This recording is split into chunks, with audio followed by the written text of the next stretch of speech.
Hi hello வணக்கம். இது என்னோட என்ன சமையலோ. நான் உங்கள் ஷெஃப் அலெக்ஸ். இன்னைக்கு என்ன சமையலோல நம்ம செய்ய போகிற டிஷ் என்ன அப்படின்னு பார்த்தீங்கன்னா சிக்கன் நூல்கோல் பிரட்டல் செய்ய போகிறோம். என்னடா இது புதுசாக இருக்குது அப்படின்னு பார்க்குறீங்கன்னா, நூல்கோல் வந்து எல்லா இடத்துலையுமே கிடைக்கிறது தான். சிக்கனும் நார்மலாக எல்லா இடத்துலையும் கிடைக்கிறது தான். ஸோ அதனால் இந்த நூல்கோலும் இந்த சிக்கன் எப்படி காம்பினேட் ஆகும் அப்படிங்கிறதான் இந்த டிஷ்ஷில் நம்ம செய்ய போகிறோம்.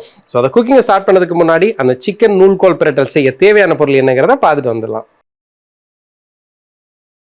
சிக்கன் நூல்கோல் பிரட்டல் செய்ய தேவையான பொருட்கள்: சிக்கன் 1/4 கிலோ, சிறிதாக நறுக்கிய நூல்கோல் 1/4 கிலோ, சிறிதாக நறுக்கிய வெங்காயம் 1, சிறிதாக நறுக்கிய தக்காளி 1, கருவேப்பிள்ளை அரை கைப்பிடி அளவு, தேங்காய் அரை மூடி, மிளகாய் பொடி 1 டேபிள் ஸ்பூன், காஷ்மீர் மிளகாய் பொடி 1 டேபிள் ஸ்பூன், மிளகு பொடி 1 டேபிள் ஸ்பூன், இஞ்சி பூண்டு பேஸ்ட் 1 டேபிள் ஸ்பூன், காய்ந்த மிளகாய் 5, கரம் மசாலா மிளகு 1 டீஸ்பூன், முழு ஜீரகம் 1 டீஸ்பூன், சோம்பு 1 டீஸ்பூன், பட்டை சிறிதளவு, ஏலக்காய் சிறிதளவு, கிராம்பு 4, கடல்பாசி சிறிதளவு, உப்பு தேவையான அளவு, எண்ணெய் தேவையான அளவு. சிக்கன் நூல்கோல் பிரட்டல் செய்ய தேவையான பொருளை வந்து பார்த்துட்டு வந்துட்டோம். இப்போ வந்து குக்கிங்கை ஸ்டார்ட் பண்ணலாம்.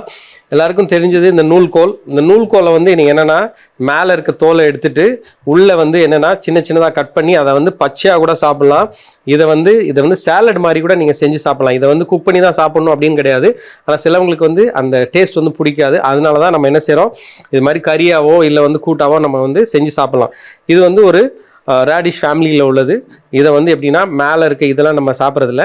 இதில் நல்லா எல்லாம் தோலெல்லாம் எடுத்துகிட்டு சின்னதாக கட் பண்ணி அதுக்கப்புறம் தான் என்ன செய்ய போகிறோம்னா இந்த நூல்கோலை வந்து சிக்கனோட சேர்த்து நம்ம சமைக்க போகிறோம். முதல்ல நம்ம வந்து என்ன செய்ய போகிறோம் அப்படின்னா, இப்போ ஒரு பவுல் எடுத்திருக்கேன். இதில் வந்து தேங்காய், மிளகு, சீரகம், சோம்பு,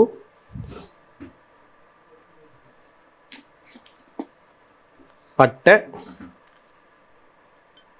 கிராம்பு, ஏலக்காய் சேர்த்து கொஞ்சம் தண்ணி விட்டு நல்லா பேஸ்ட்டாக அரைச்சி எடுத்துடலாம். இப்போ நம்ம வந்து என்ன செஞ்சுருக்கோம்னா அந்த தேங்காய் இருக்கு இல்லையா, இதெல்லாம் மிளகு அதெல்லாம் சேர்த்து நல்லா அரைச்சாச்சு. இதை எடுத்து அப்படியே சைடில் வச்சிடலாம்.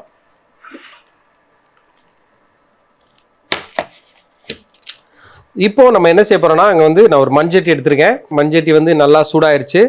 அதில் கொஞ்சம் எண்ணெய் சேர்த்துலாம். நீ வந்து நெய் வேணும்னா நெய் கூட சேர்த்துக்கோங்க, இல்லை தேங்காய் எண்ணெய் இருந்துச்சுன்னா தேங்காய் எண்ணெய் கூட சேர்த்துக்கோங்க. இதில் நான் என்ன செய்ய போகிறேன்னா வெங்காயத்தை நறுக்கியிருக்கேன், அதையும் இதில் சேர்த்துலாம். சேர்த்துட்டு ஒரு 2லேருந்து 3 நிமிஷம் நல்லா அப்படியே லோ ஃப்ளேமில் வதக்கி எடுத்துக்கலாம்.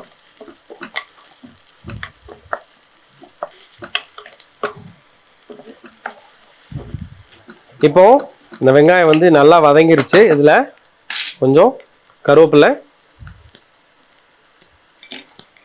அதோட கொஞ்சம் இஞ்சி பூண்டு பேஸ்ட்டு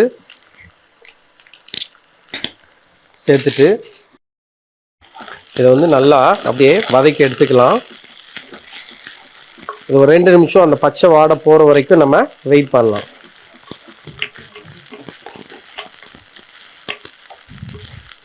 இப்போ அந்த இஞ்சி பூண்டோடைய பச்சை வாடை வந்து போயிருச்சு. இதில் நம்ம என்ன செய்ய போகிறோம்னா கொஞ்சம் காஞ்ச மிளகா சேர்க்க போகிறோம்.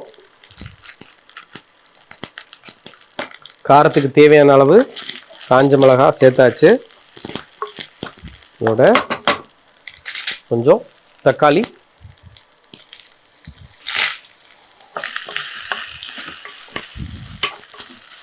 கொஞ்சம் உப்பு, ஒரு 4லேருந்து 5 நிமிஷம் நம்ம அப்படியே லோ ஃப்ளேமில் நல்லா வதக்கி எடுத்துக்கலாம்.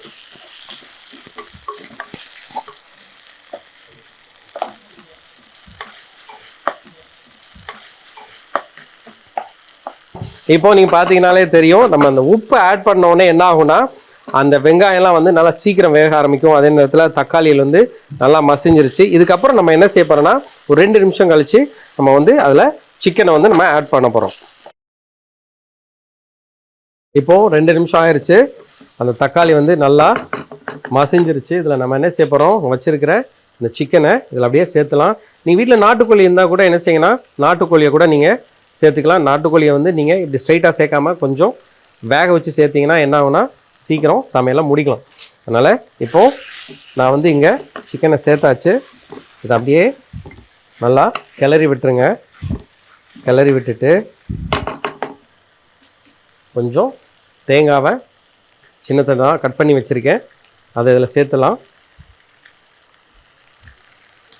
அதோட நம்ம நூல்கோலையும் இங்கே எடுத்துருக்கேன், அதையும் இதில் சேர்த்துருங்க.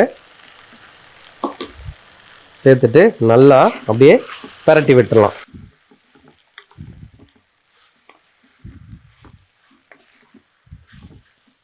பரட்டிட்டு இதில் கொஞ்சம் நம்ம என்ன செய்ய போகிறோம், தண்ணியை வந்து அப்படியே சேர்த்துலாம்.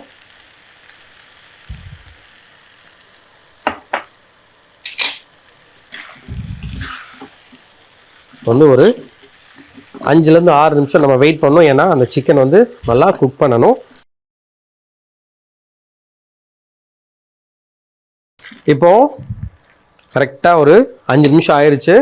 இல்லை அந்த சிக்கன் வந்து ஆல்மோஸ்ட் வந்து குக் ஆகிட்டுருக்கு. இதே நேரத்தில் நம்ம என்ன செய்ய போகிறோம், நம்ம அரைச்சி வச்சுருக்கிற இந்த பேஸ்ட் இருக்கு இல்லையா, அதை இதில் அப்படியே சேர்த்துலாம்.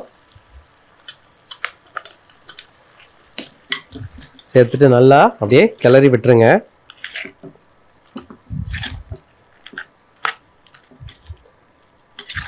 இதோட நம்ம என்ன செய்ய போகிறோம், கொஞ்சம்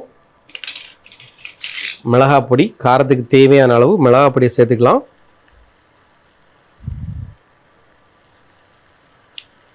காஷ்மீர் மிளகாய் பொடி. உங்களுக்கு காரம் நிறைய தேவைப்பட்டுச்சுன்னா நீங்கள் என்ன செய்யுங்கன்னா நீங்கள் வந்து மிளகாய் பொடியை நிறைய சேர்த்துக்கோங்க. இதில் மிளகு பொடியும் இதில் சேர்க்க போகிறோம்.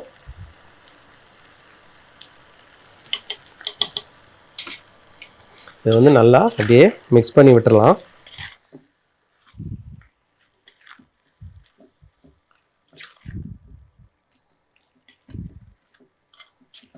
இப்போ அந்த மசாலாவை சேர்த்தாச்சு. இதில் நம்ம என்ன செய்ய போகிறோம், கொஞ்சம் தண்ணியும் சேர்த்துலாம்.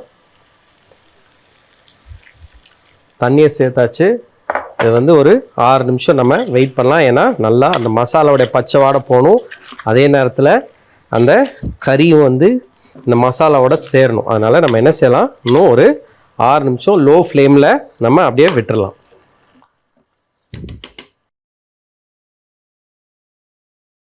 இப்போ நல்லா அந்த சிக்கனும் அந்த நூல்கோலும் வந்து வெந்துருச்சு. நம்ம என்ன செய்ய போகிறோம், கடைசியில் தேவையான அளவு உப்பு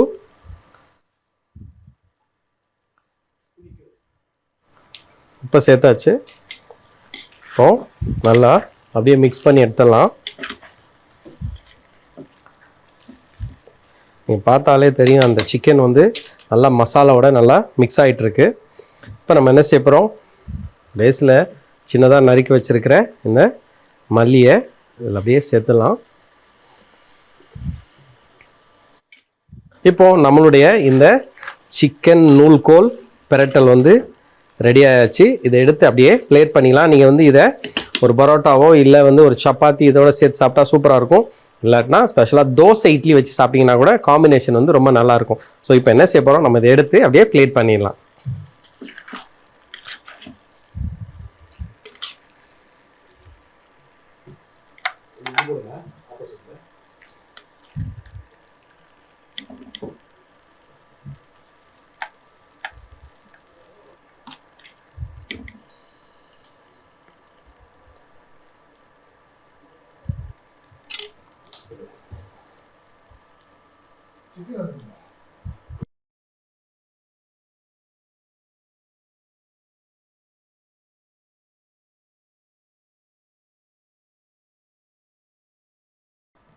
இப்போ நம்மளுடைய இந்த சிக்கன் நூல்கோல் பிரட்டல் வந்து ரெடி ஆயாச்சு. நான் சொன்ன மாதிரி நீங்கள் அந்த ரெசிபி வந்து ஃபாலோ பண்ணுங்கள். அந்த வந்து நான் என்ன சொன்னனோ கரெக்டாக அந்த ஸ்டெப் பை ஸ்டெப்பை நீங்கள் ஃபாலோ பண்ணிங்கன்னா இது மாதிரி சூப்பரான ஒரு சிக்கன் நூல்கோல் பிரட்டலாக நீங்கள் வீட்டில் ஈஸியாக செஞ்சு முடிச்சிடலாம்.